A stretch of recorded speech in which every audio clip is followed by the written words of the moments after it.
thanks to them.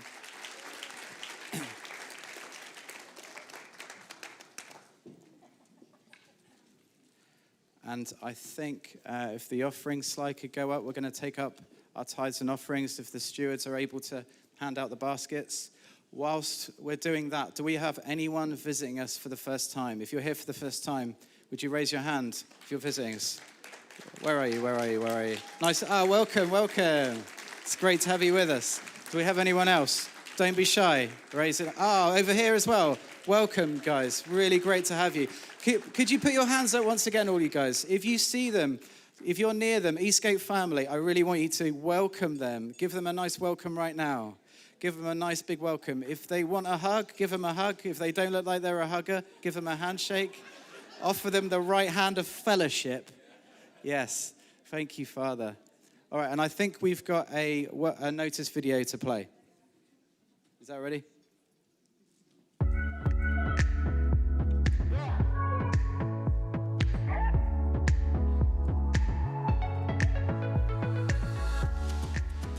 Hi church, welcome to Eastgate.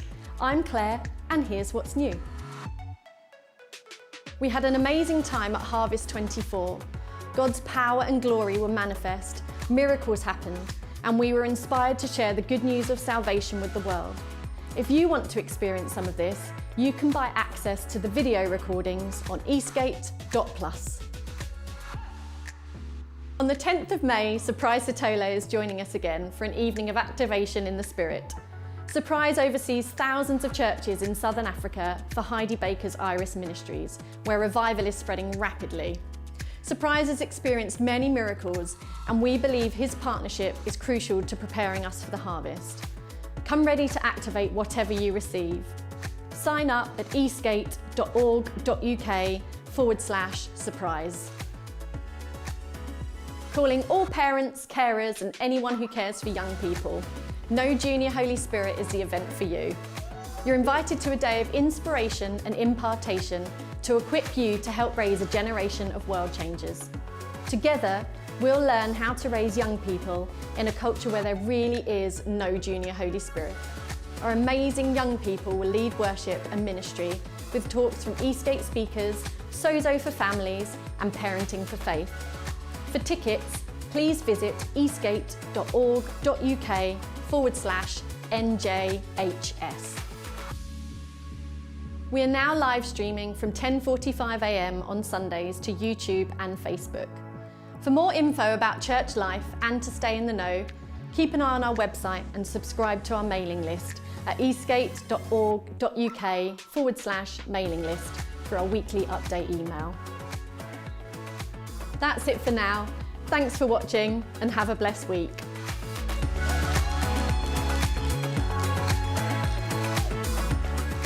I feel like you're going to be really mean to me with the outtakes.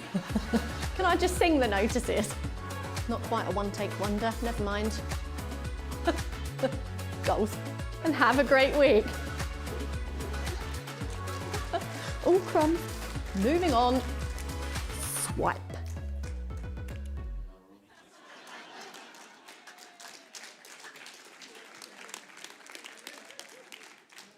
That was good. Did Claire know they were going to put that at the end? You knew. You had your approval. Okay, that's good. That was funny. So yeah, Surprise Sotole, that's this coming Friday. If you haven't got a ticket, get a ticket. If you want to be there, but you don't have £10, come and tell us, because we want you to be there. And although we've given Surprise a kind of a brief of what we'd like it to look like, we said, can you release an impartation for the harvest? To be honest, with Surprise, it always is a surprise. But the one thing you know is that he's going to be there and it's going to be powerful and you don't want to miss it. So please, please, please come because he's a real gift. All right. Do I have anything else? Oh, yes. Very important announcement. If you are sitting at the back, you'll realize that there are not tables for tea and coffee at the back. So, mixed reaction. Controversial. Oh, well, some feathers have been ruffled in the room today. Change is part of life. I'm sorry. It is part of life. I know we don't all like it, but it's part of life. We're just trying to create more space, yeah? Because people want to know Jesus. So that's a good thing. That means it's worth going downstairs for a cup of tea. Come on. Some people agree. All right. Okay, so after the service, that's going to be downstairs in room 5. All right, shall we give Irene, the amazing Irene, a big welcome as she comes to bring the word?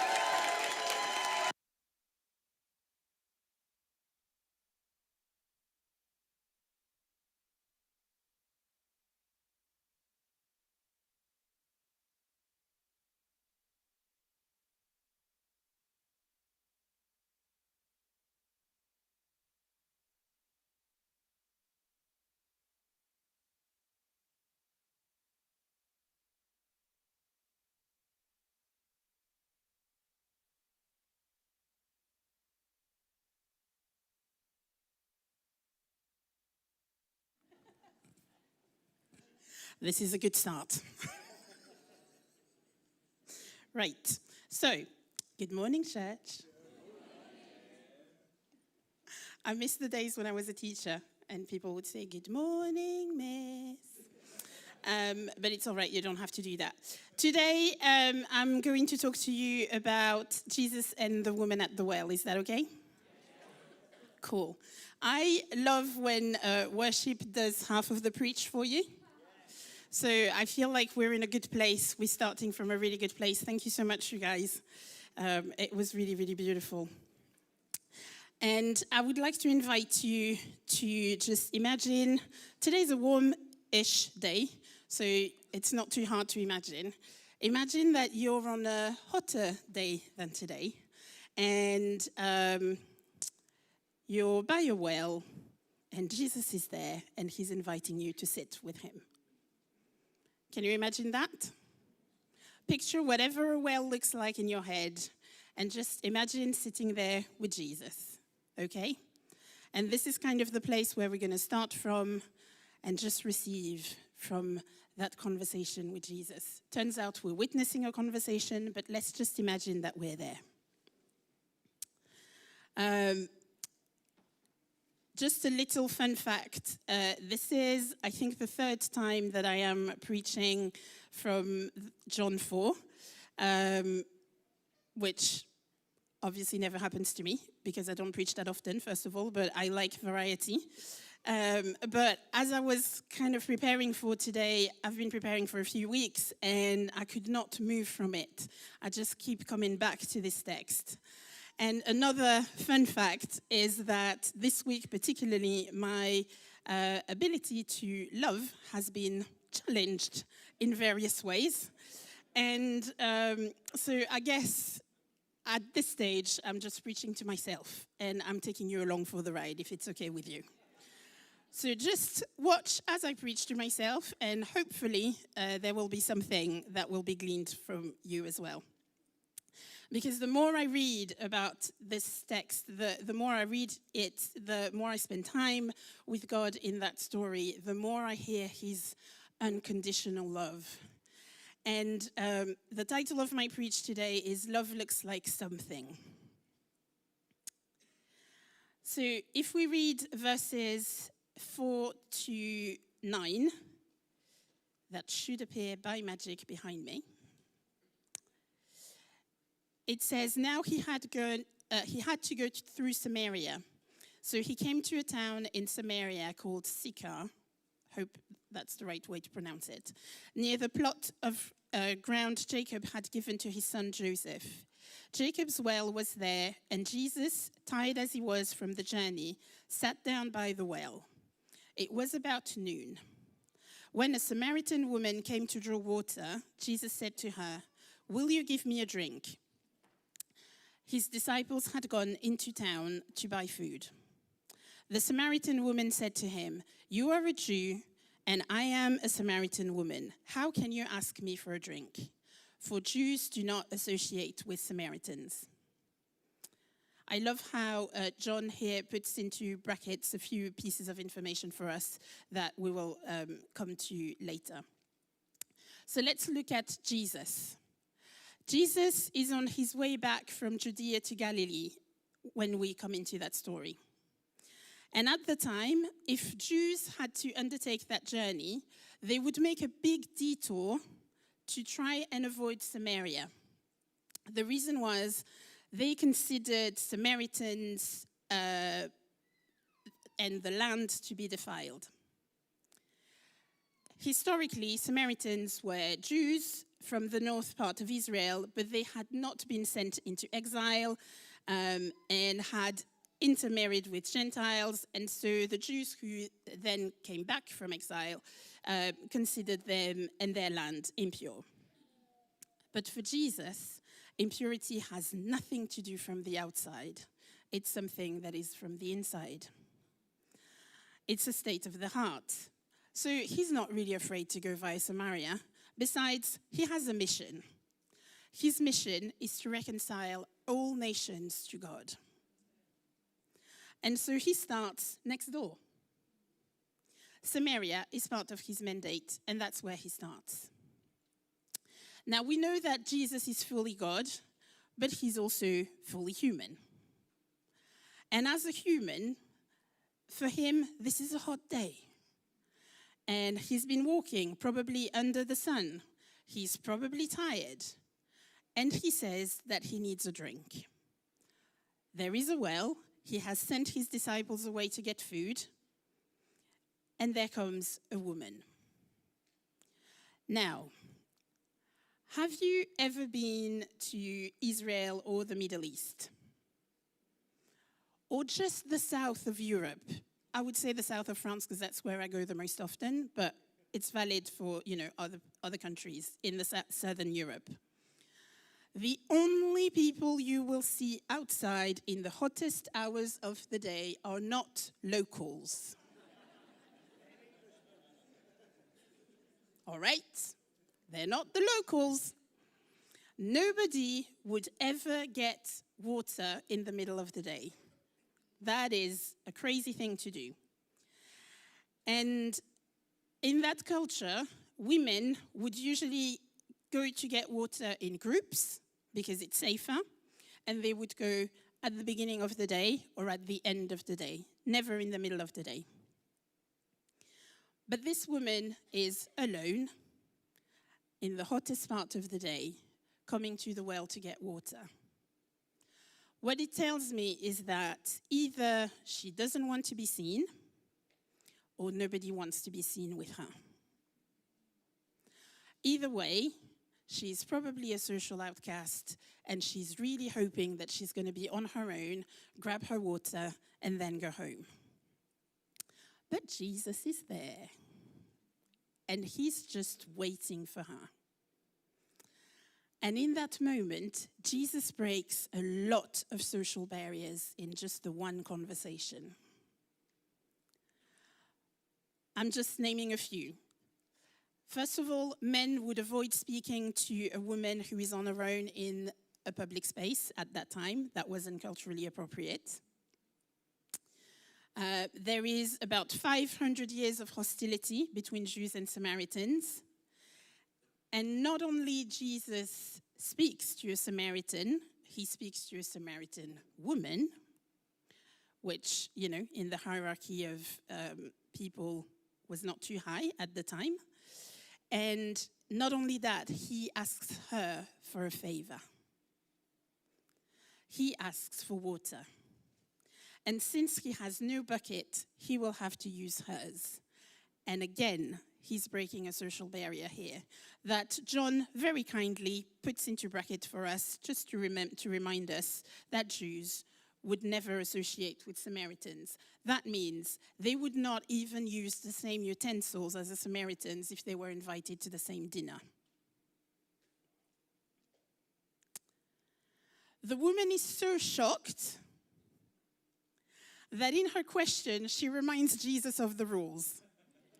She's like, hey, I don't know if you read the book, but this is not how it rolls. Like, normally, this is not how we do this. So she's asking him, how come you, a man, a Jewish man, is asking from me, something from me, a woman, a Samaritan woman? I absolutely love this interaction.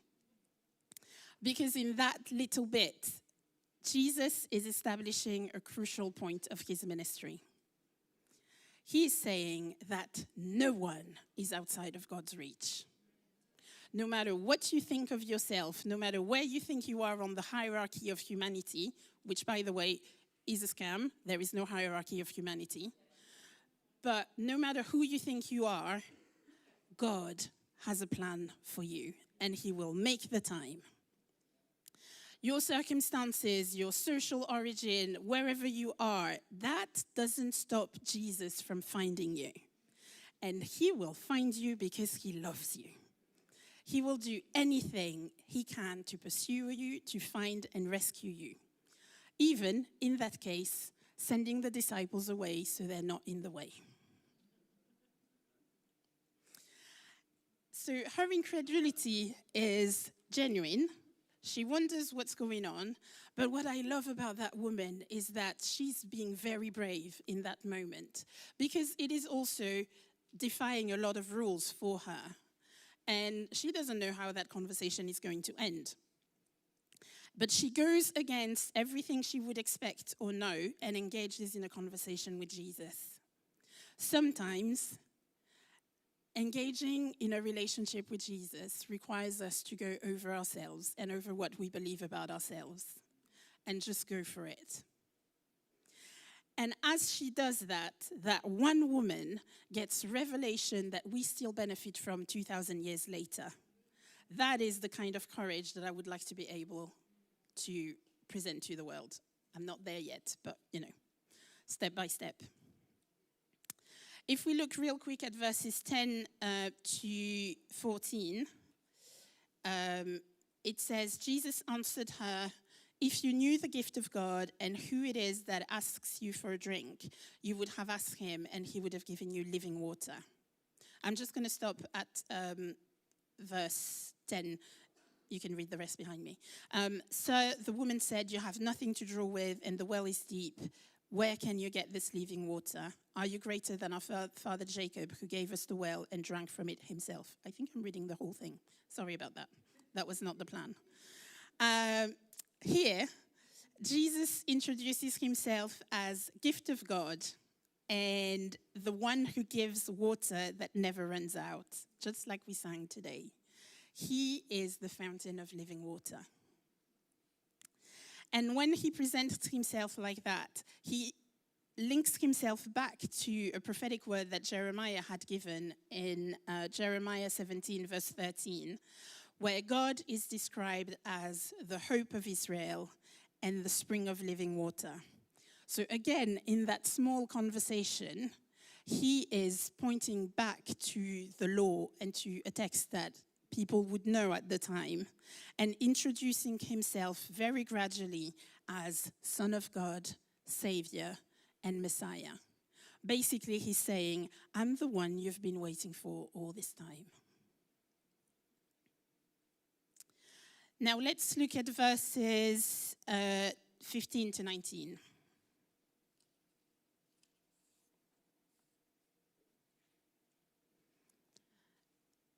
It's the whole bit about intimacy.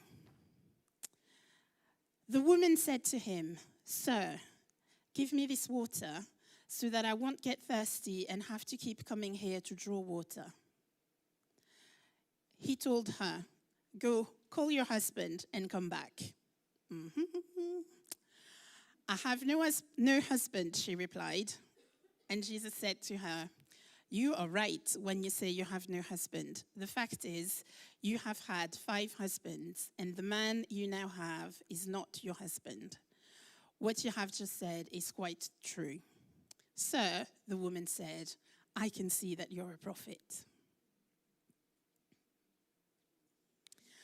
This part of the story has been weaponized a lot and resulted in a lot of judgment and hurt.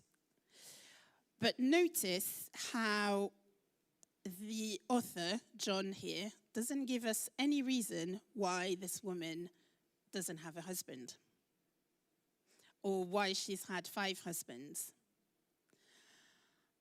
The first thought could be, sure, yes, she could be a prostitute, but there could be a number of other reasons why she's had 5 husbands.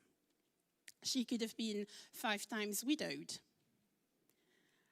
this was possible. She could have been 5 times divorced or repudiated for various reasons, or a combination of all of the above. We don't know, and I suspect that it really doesn't matter, because if it did, we would have the information.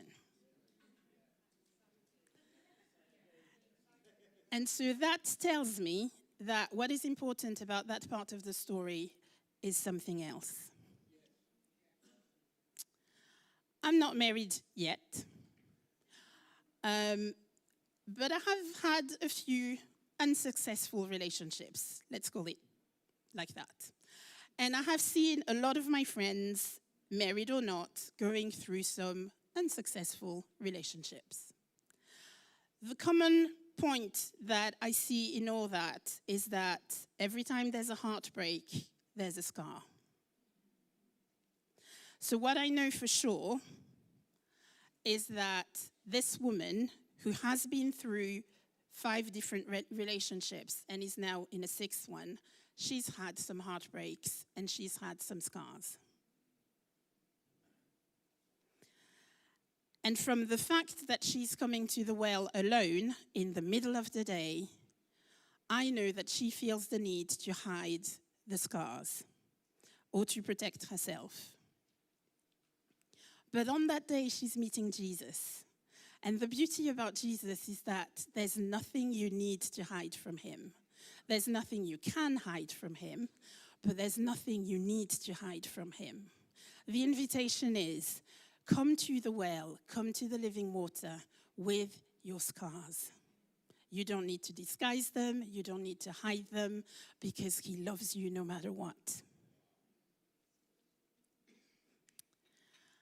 If we look specifically at verses 16 and 18, I really like those because I teach people about the prophetic, and I find that they're such a great model for prophetic ministry, or any ministry where you have to interact with people for that matter. So kind of all of them. It says, he told her, "Go call your husband and come back." "I have no husband," she replied. And Jesus said to her, "You are right when you say you have no husband. The fact is, you have had 5 husbands, and the man you now have is not your husband. What you have said is quite true." The whole point of any form of ministry, but I would talk about the one that I'm passionate about, which is the prophetic, is to reveal the heart of God for his children. Our job is to bring people closer to God, not further. Anything that we do, we want to bring them closer to God and into a deeper relationship with the Father. The goal is never to expose people's sin just for the sake of exposure. That's not how it works. That's not how God wants it. And here, Jesus asks her to go get her husband, knowing fully well that she hasn't got one, but like a few more. But in doing that, in asking her that question, it actually gives her the opportunity to open up. This is just an invitation to say, hey, let's have a chat. I'm here for you. Her truth, I hear absolutely no condemnation in what I read here from Jesus. It's just facts. But actually, her truth doesn't seem to faze Jesus. So actually, people's scars, people's truth shouldn't faze us either, should it? And as she shares something that is deeply personal, he's able to bring truth, his truth, the truth that actually matters. He brings light into her life. And to me, this whole part of a conversation seems a lot like an invitation to step into healing and true intimacy with the Father. It's just like, come to the Father with your scars. He can see them, but not only that, he can heal them. And through that, he can bring you into a true relationship with him, an intimate relationship with him, where you can feel the fullness of his love. Because Scars create barriers between you and God, but he just wants to remove them. He doesn't ignore them, he heals them. And as he does that, within that conversation, he introduces another capital bit of truth that is about worship. Because worship is based on full intimacy with the Father. So, another aspect of love that we're going to look at now is worship. Let's read verses 20 to 24. It says, "Our ancestors worshipped on this mountain, but you Jews claim that the place where we must worship is in Jerusalem." "Woman," Jesus replied, "believe me, a time is coming when you will worship the Father neither on this mountain nor in Jerusalem. You Samaritans worship what you do not know. We worship what we do know, for salvation is from the Jews. Yet a time is coming and has now come when the true worshippers will worship the Father in the Spirit and in truth, for they are the kind of worshippers the Father seeks. God is Spirit, and his worshippers must worship in the Spirit and in truth." I just love this whole passage. There's gold nuggets everywhere. And I love here how it looks like she's changing the subject, maybe because the conversation is starting to be slightly uncomfortable. But actually, Jesus uses this change of subject as a bridge to talk about worship. Remember, Jesus has a plan. And so he just takes this opportunity to reveal a few important truths about what worship truly is. Worship is not about the noise that we make, be it song or not song. It's not about the instruments we use. It's not about how good we are at it or how bad we are at it. It has nothing to do with the place we're in, whether we're in a church, in a temple, or somewhere else. But it's all about our spirit aligning with the Spirit of God. That is the whole point. And when we do that, his truth penetrates in us and reveals the Father to us. Worship is about aligning our hearts with his heart. I also love, just in passing, just a tiny detail, that she probably has been worshipping the Messiah, or hoping at least for the Messiah, and when she meets him, she doesn't recognize him straight away. I suspect it happens to us often. More often than we know, yes. Let's read now verses 25 and 26.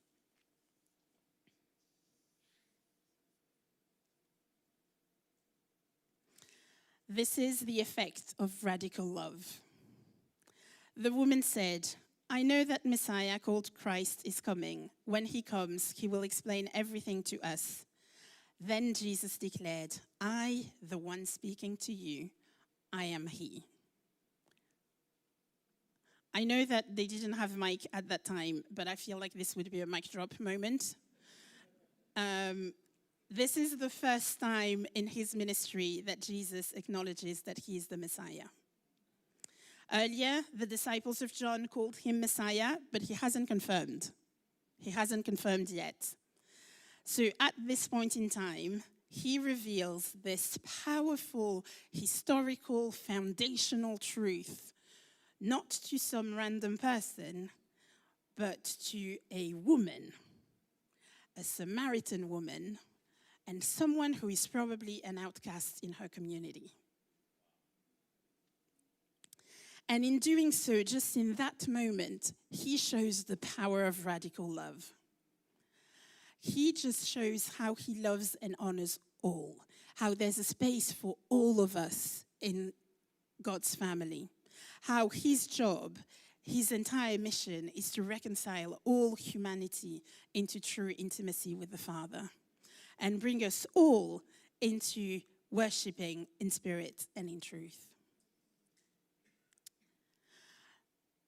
I don't know how I would have fared in that situation. People who know me know that I'm not necessarily the most adventurous when it comes to meeting people. I'm a high introvert. I find my own company quite enjoyable. And so, meeting other people is always kind of a challenge. And I generally find people very weird. It's okay. I'm being honest about it, and I'm sure I'm not the only one. I'm just saying it out loud.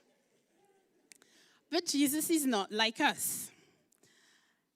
He doesn't look at the external appearance. He's not being fazed by how weird people are. He is not being fazed by where people are at in their situations, in their lives, how they dress, how they speak, how they react to things. He has a mission, and he has a goal. It's to reconcile all with people. With God, sorry. He doesn't care much about what people think about him as well. If we look at the stories of Jesus, he hung out with all kinds of weird people.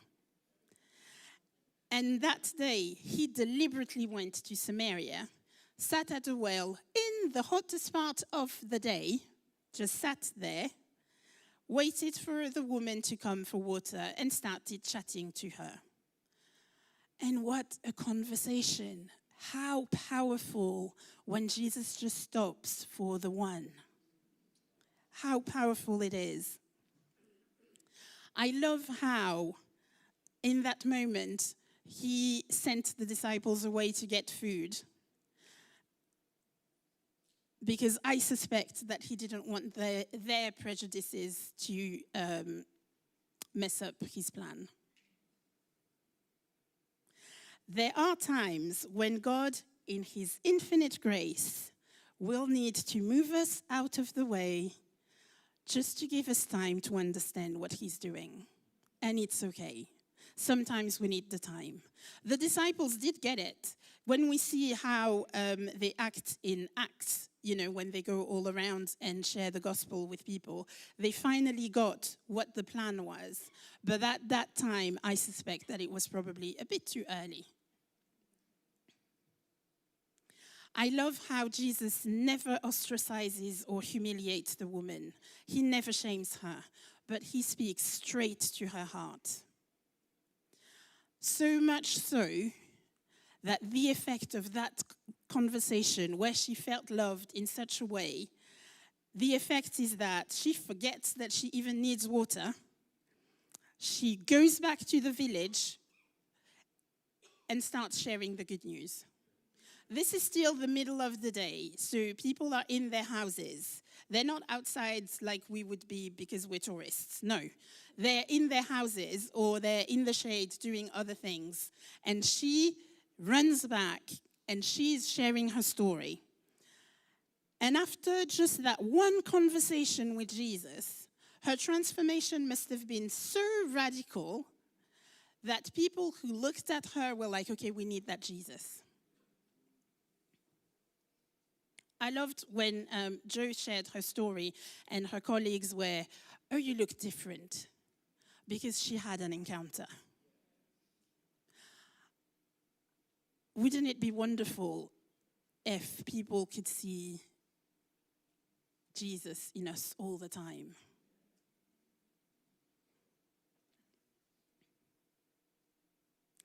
I believe that God is inviting us in the same way today. The invitation is simple. Come to him. Come with your broken heart. Come with your scars.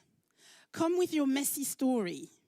Come with your pains. Come with your joys. It's all good. And let's sit with Jesus. Let's have a chat. Let's be honest. Let's have a drink from the living water. And let him transform us from the inside out. This is not just a one-off moment. This is a moment that we need to come back to regularly.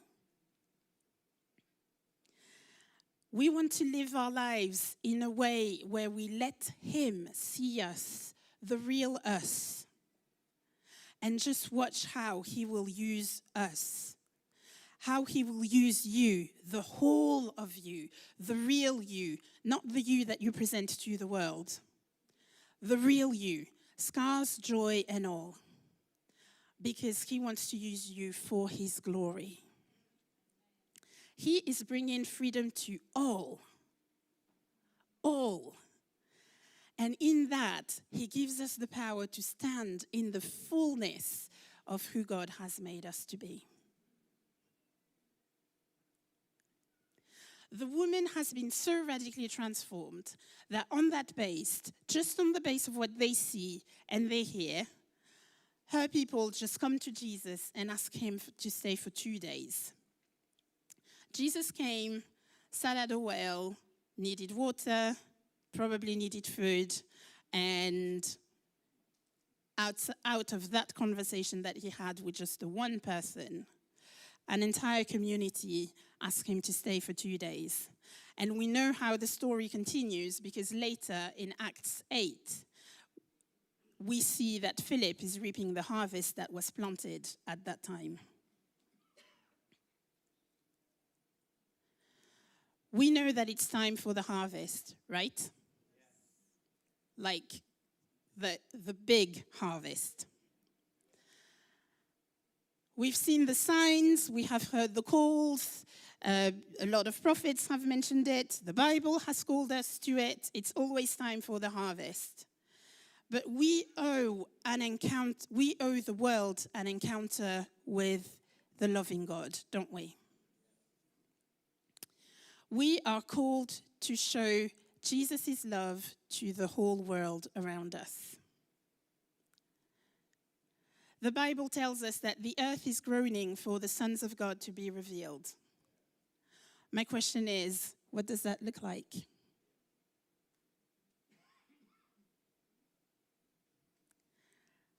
We carry God's light and his love in everything that we do. So what does that look like?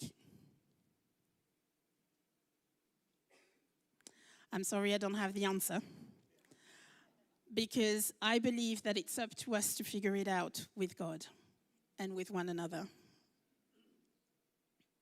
We need to figure it out in alignment with the Father and with his plan for us and for our lives. But what I know for sure, I don't have the answer to all the questions, but what I know for sure is that the harvest is getting ripe and we need to get ready. So, are you ready? I like that. It's a polite yes.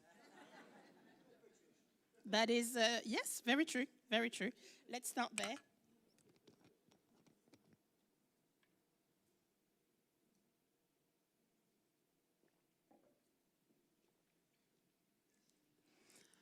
The question I feel is, are you ready to love in a radical and uncompromised way? To love like the Father loves? Will you open your heart and your hand in love? The people are coming. And they're coming to you. Open your eyes and prepare your heart. Prodigals are coming back.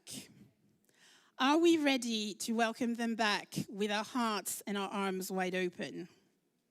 To welcome them back with their scars and their joys and their messy stories? If we look at the season we're in, it seems forever chaotic. You never know if you're going to wake up to the news of a new war or a new pandemic or a new random catastrophe. But God hasn't changed, has he? He is still sovereign. He still saves. And his love looks like salvation, like deliverance, like healing and overflowing goodness. His glory is coming.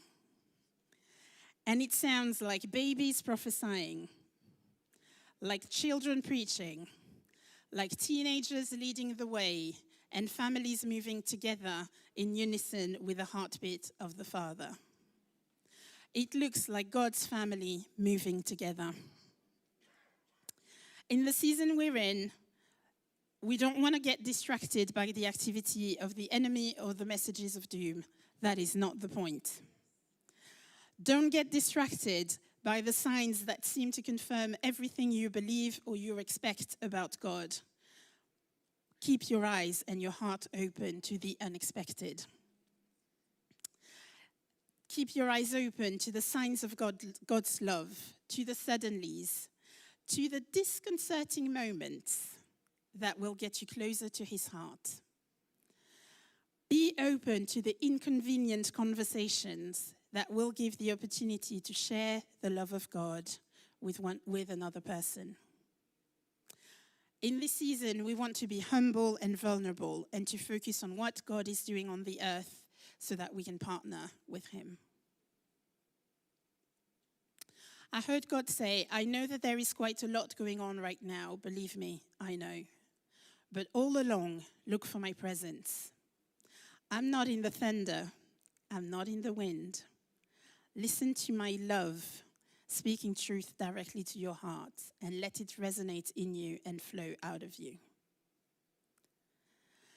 So in a season of constant shaking, I would like to invite us all to know who God says we are and who he has called us specifically to be. Keep your heart close to his heart and your spirit close to his so that you can stand your ground. No matter what is happening, we want to stand our ground because we're standing on the solid rock. And not only that, so that we can play our part in the harvest. Can I ask the band to come back, please? As the band comes back, I would like to give an opportunity for a response. First of all, if you don't know the Jesus that I'm talking about, the one who loves you, the one who pursues you, the one that just wants to reconcile you to the heart of the Father, if you want to know that love, please come to me at the end. I would like to pray for you. If you want your life to be transformed like that of the Samaritan woman, don't delay. Today is the day. Let the light of God see you and transform you. And come to the front and we'll pray for you at the end. Now, if you know Jesus, Jesus has been your friend for however long, and you love God, but you just want to step into greater depths of his love. You would like to feel his love for you in greater measure so that you can carry his love to the world around you. I would just invite you to stand up. You don't have to come to the front. Just stand up where you are. And you know what? I even respect the fact that you don't want to stand if you don't want to. I'm not that precious. And God will find you anyway. But I would like to invite you to stand in response if you'd like. And as you stand, just let the love of God wash over you.